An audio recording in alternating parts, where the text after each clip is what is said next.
you guys, happy Monday. I hope you had a good weekend. I hope you were able to get out a little bit, take a walk. That's what me and Juno have been doing today. We've been spending some time outside. It rained a little, so we came back inside. But I hope you're feeling okay and doing all right. I have our story for this week. So this week is a little bit different because we're starting a new unit and you guys don't have these stories in your Journeys books anymore. I don't really know why they do it this way, but you're supposed to have like a student magazine, but I couldn't find them in the classroom, and so I just printed it from online and then made you guys copies. It's the same exact Journeys story, so you'll have 1 or 2 stories a week, a test on Thursday, grammar focus throughout the week, phonics focus, which is your spelling words. So it all is still the same. It's just not out of your Journeys book this time. And so if you want to go get that packet, we're going to read The Foot Race Across America. So you guys have done, I'm sure, your vocabulary notes for this week, which is also a little bit different because they're review words. So normally, if we were in a classroom, I would have you with your elbow partner or with a group of 3 or 4. You guys would go through your reading journals together and find the definitions of these review words for this week. And it would be kind of like a scavenger hunt. So if one person was missing a word for whatever reason, your partner would get it and find it in their journal, and it would kind of be like that. So if you don't have past notes for whatever reason, just with your parents' permission, just look up the definitions online, and that will be the best that we can do. And so yeah, thank you for working on that. Thank you for being flexible. Thank you for being problem solvers. So let's get started on our story. So The Foot Race Across America. This is a narrative nonfiction, which means this is a true story. But instead of it being written kind of like the story last week, where it's a lot of facts and details and this is what this means and this means this, and it kind of reads like a textbook, narrative nonfiction stories are true. They give us facts and details, but it is a narrative, so it's a story. It's more of like a chapter book story versus a textbook where you're just reading for information. So just a little bit of a difference there. So we're just learning about this person, Andy Payne. So yeah, our focus is main idea and key details. So what is the main idea of the story and what are the details that support it? And that's what you'll be doing on your graphic organizer. So your graphic organizer looks a little bit different this week as well, just because it's one that I made, not from your Journeys story, just because I thought it might be fun to use that. And so you'll have to use your text evidence with that as well. If you can see, like on the paper, it says the page number really tiny in the corner. So this is page 7, even though it's like the second paper. So you have to make sure that you're using text evidence, and so use that page number. All right, here we go. Let's read it. The Foot Race Across America. Back in 1926, in the hills around Foyle, Oklahoma, the jackrabbits must have gotten used to the sound of Andy Payne running by. The Cherokee teenager was almost as fast as they were. Andy loved to run. After he finished the morning chores on his family's farm, he ran 5 miles to school. He often got there before his brothers and sisters, who arrived on horseback. "I just had a knack for being able to cover the ground on foot," he later explained. In those days, Andy won prizes in many track tournaments, especially long-distance events like the mile. His biggest race would be much longer than that, though. Runners wanted. After he graduated from high school in 1927, Andy, now aged 20, went to Los Angeles, California to look for a job. Work turned out to be hard to find. One day, he read an ad in a newspaper that would change his life. "Runners wanted," the ad said. An international transcontinental foot race was going to take place in March. The race would start in Los Angeles and end across the country in New York City. That was a distance of over 3,400 miles. The winner would receive $25,000. That is a long way to run. The 1920s were already known for crazy contests. There were dance marathons, 6-day bicycle races, even people setting records for sitting on flagpoles. A man named C.C. Pyle planned the foot race to follow the recently built Route 66, a road that stretched from Los Angeles to Chicago. Andy Payne was excited. He felt he had as good a chance as anyone to win. The prize money would help his parents pay for their farm. It might also help persuade his girlfriend, Vivian Shaddix, to marry him. Marry a winner. The starting line. Andy hurried back to Oklahoma.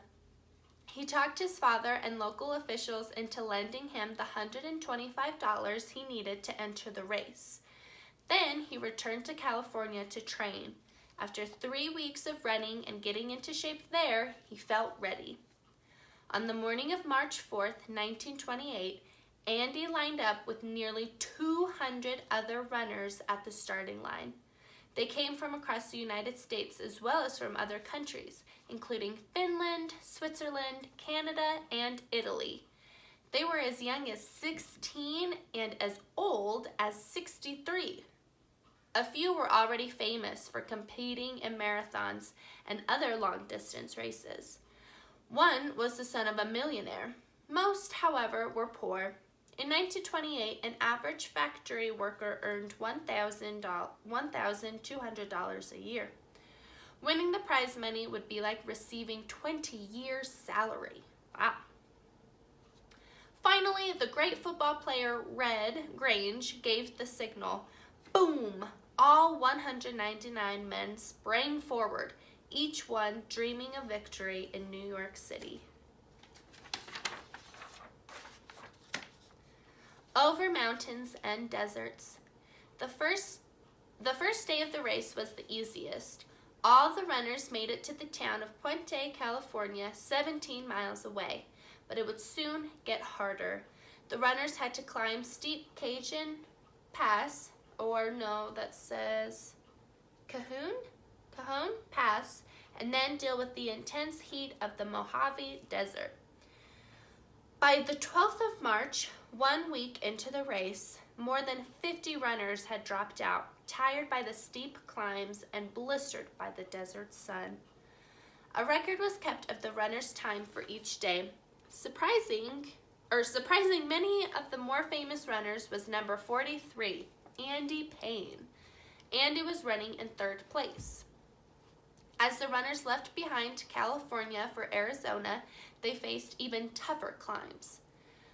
By March 21st, more than half of the original 199 had dropped out, including the man who had been in first place, the South African long-distance champion, Arthur Newton.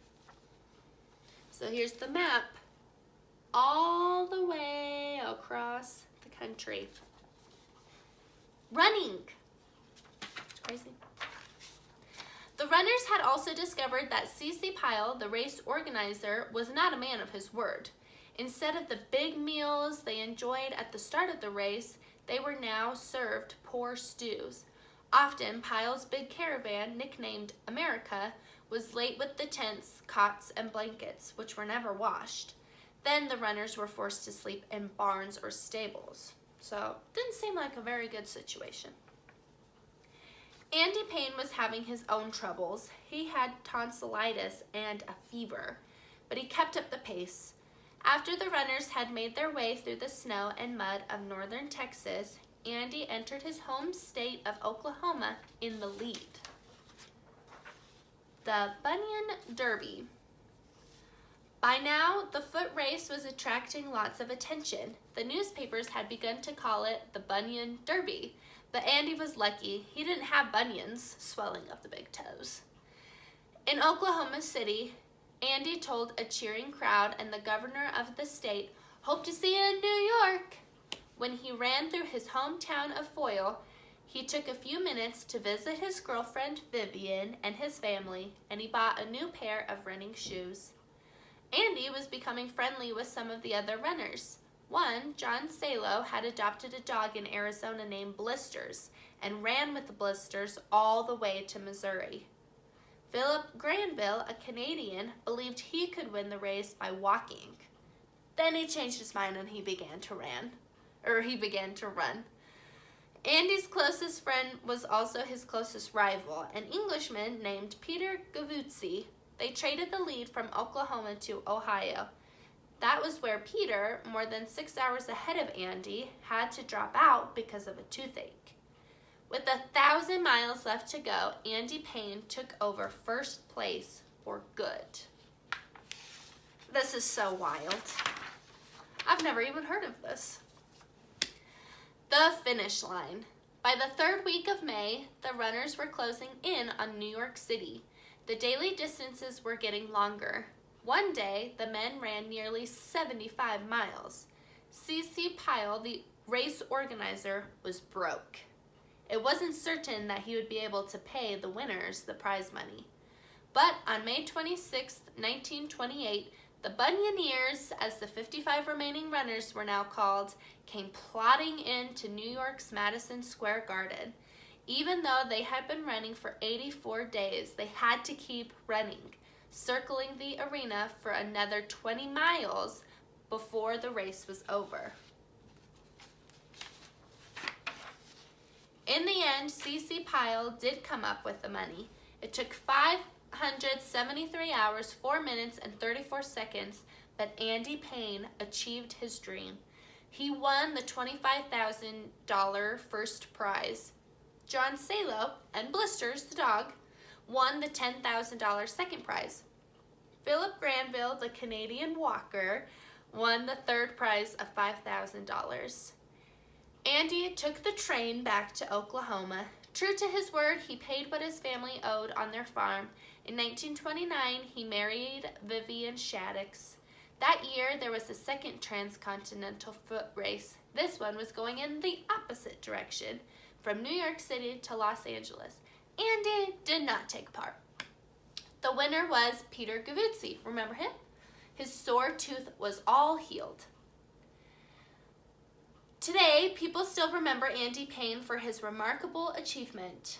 Every May, an Andy Payne Bunyan Run marathon takes place in Oklahoma City.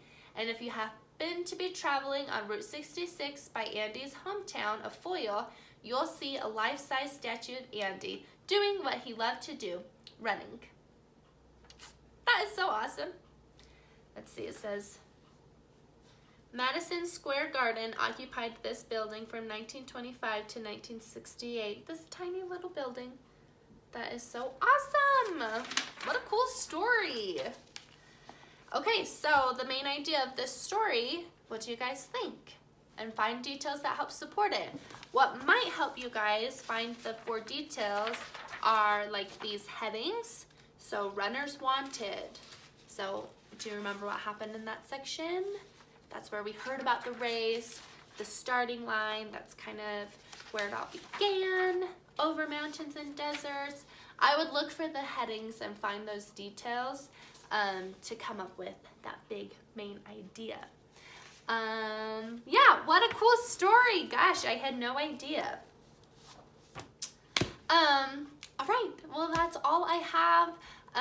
We're doing a lot of fun science things today with gravity, and so I'll do another video with those experiments, but keep up the great work, take it easy, do your best, and it'll all be totally groovy. Love your guts. See you later.